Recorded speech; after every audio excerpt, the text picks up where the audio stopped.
Welcome to Business Model Hackers. It is always great to be back here with all of you. The podcast we have here unravels complexities of business strategies and management tools. Sam Schreim is breaking it all down for us. He's a former top-tier management consultant who's traded the security of a lucrative career for the dynamic world of entrepreneurship. And this podcast is part of that journey. Sam does bring with him a wealth of experience, having advised everyone from Fortune 500 executives to ambitious startups, and even extended his expertise to governments and nonprofits in strategic and management roles. So gear up.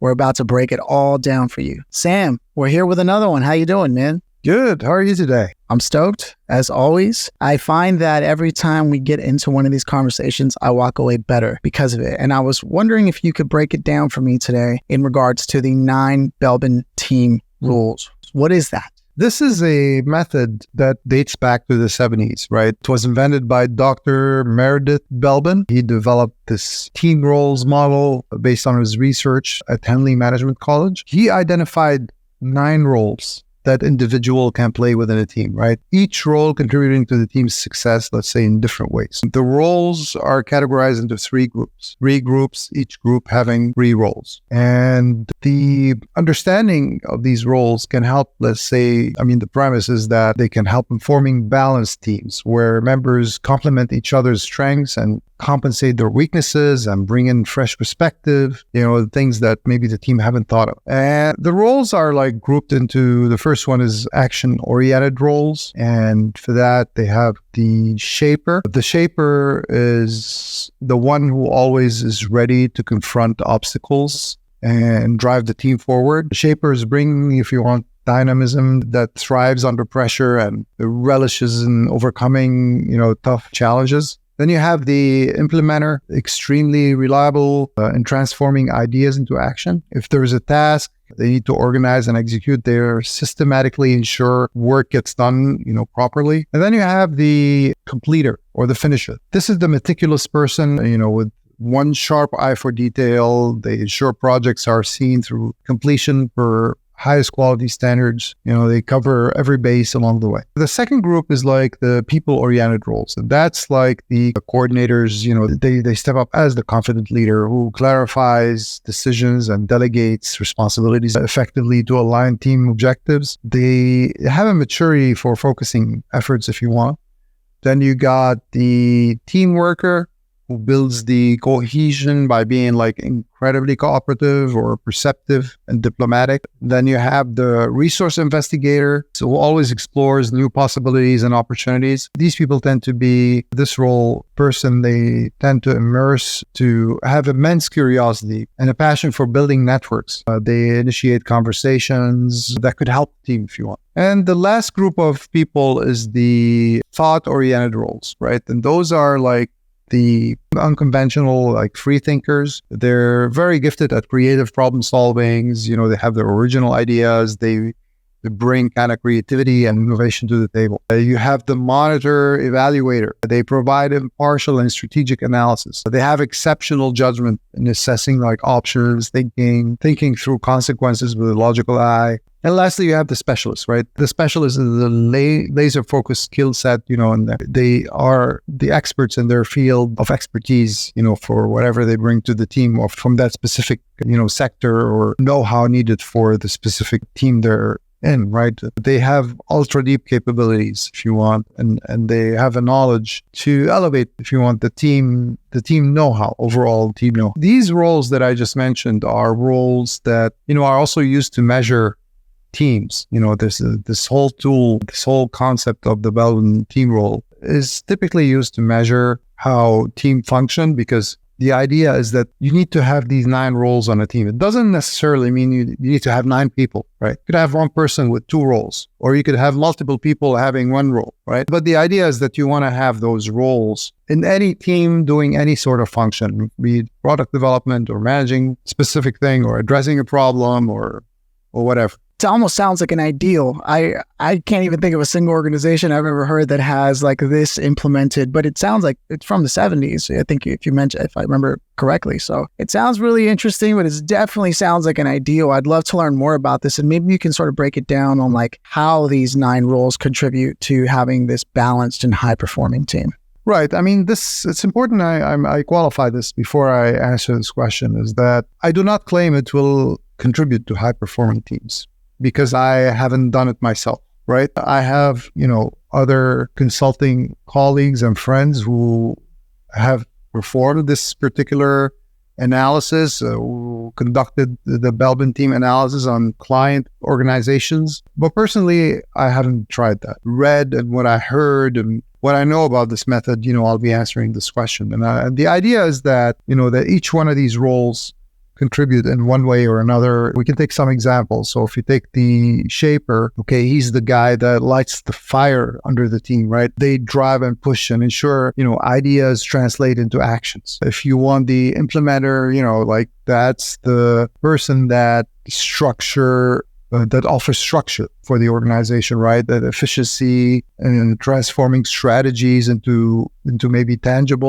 or more process or methods that for executing tasks. These are good at bringing like the needed order, if you want. Then you have the team worker, right? The team worker is glue, let's say through listening, empathy, and conflict resolution by promoting cooperation, maybe and mitigating friction. They create a harmony among team members. Then you got the plant, right? This is like the creative free thinker, right? This is the person who solves the wicked problems that maybe requires, paradigm breaking ideas, no one else can think of. And then you got the specialist, right? Who provides the know-how that maybe the other team members don't have. According to the consultants that do this, the success or the performance of the team improves by having a mix and the diversity of these roles, right? Not only mix and diversity, but also holistic kind of roles within a team that is required to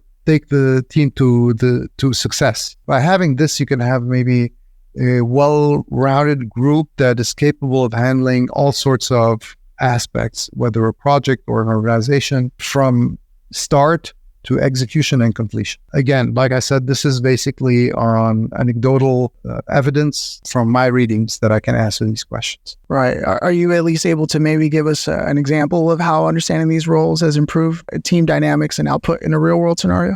Well, again, I don't have an example that I can relate to or can draw on personally, but I have a friend that had a tech company. He was developing software. He was convinced by one of my colleagues, to kind of start and implement this. His company was almost, going bankrupt. He had a problem in his tech startup, and he faced a problem in the software development, and he got into a place where, he ran out of cash and he didn't know what to do. And so he worked through this by implementing this. And he said that his execution improved, because in addition to the completer, finisher, and implementer roles, that led to, let's say, to more efficient workflows, the tasks were not only initiated, but also carried all the way down to completion, right? And he said that the team was able to focus more, was able to be motivated more, like the shaper in the team provided the much needed direction. And then he also said that there was a balance, right? He was able to balance between innovation and execution, because I think before he implemented this, there was a lot of like ideas being thrown and they were never getting to the finish line. And I think, when bringing in the plants and the resource investigator, the new team was able to kind of like, ensure these ideas were actionable and aligned with the project end goals. You can use that as a case study. That's not my personal case study, but that's a good case study that I think. Now, I think it's important to say that it's not so much that, the Belbin team role that's important, but maybe those roles, if you consider those roles holistically on a team, you will make sure that if you don't have proper checks and balances for all these things, from focus to a process, being process oriented, to putting structure in place, and all these things that are, that these roles provide, you can include them in a project setting, let's say, without necessarily having to like adhere exactly to the Belbin rules. But I would see those more like a checklist, and then assigning those to individual members of the team,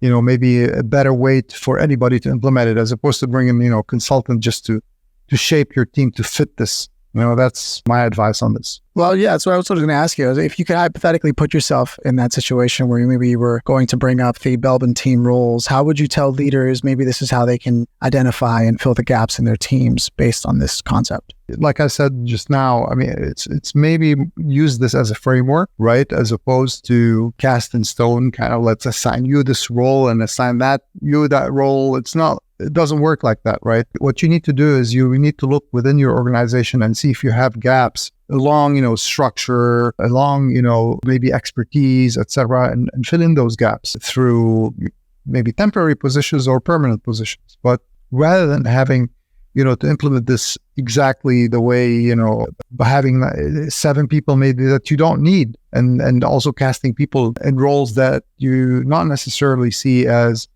fitting. For me, I can almost already see how this could lead to some potentials. Well, that's not my job, right? I mean, what are some challenges that might come from being able to cast people in these roles or give them these titles, and maybe how can they overcome or mitigate that? Oh, there are plenty, right? I mean, like if you do that, by assigning roles as opposed to saying, well, these are the things I want to do, right? You may get free riders. As you mentioned, some people may say, oh, this is not my role, right? What you want to do is make sure that if you do that, you don't tell that individual, hey, this is your role, and that's it, right? Because when they see that this is not their role, they don't interfere. Right. And that's not what this is supposed to accomplish. I don't think, my consultants friends that implement this go that way. They make sure that this doesn't happen. So I think the other thing is, maybe non-flexibility and maybe misalignment, right? So the role of a specific individual may not align with the expertise or the know-how or the character.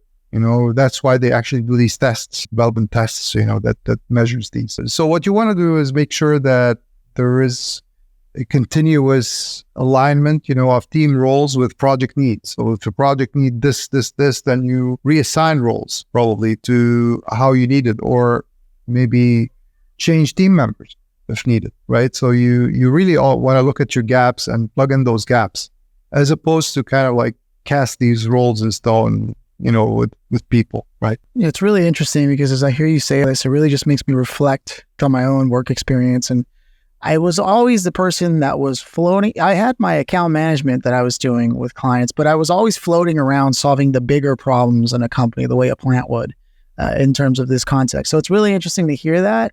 But again, it's an ideal scenario where you can't do that all the time because there's still work to be done. So I really do enjoy this discussion. I was wondering how if you were to put yourself in this situation again with the Belbin team roles, and this model, how would it adapt to the evolving nature of modern teamwork and collaboration? Because we're talking about this idealized scenario, but like in the modern world, how does this fit? This is a good question. I think despite this, having its origin in the 1970s, I think it remains relevant. I mean, if you look at the individual roles, you can see that they're relevant to any problem today or, in the past. It doesn't really change. I think that's the reason the method is still being used today, right? And it's primarily used to identify, the behavioral strengths and weaknesses in the work.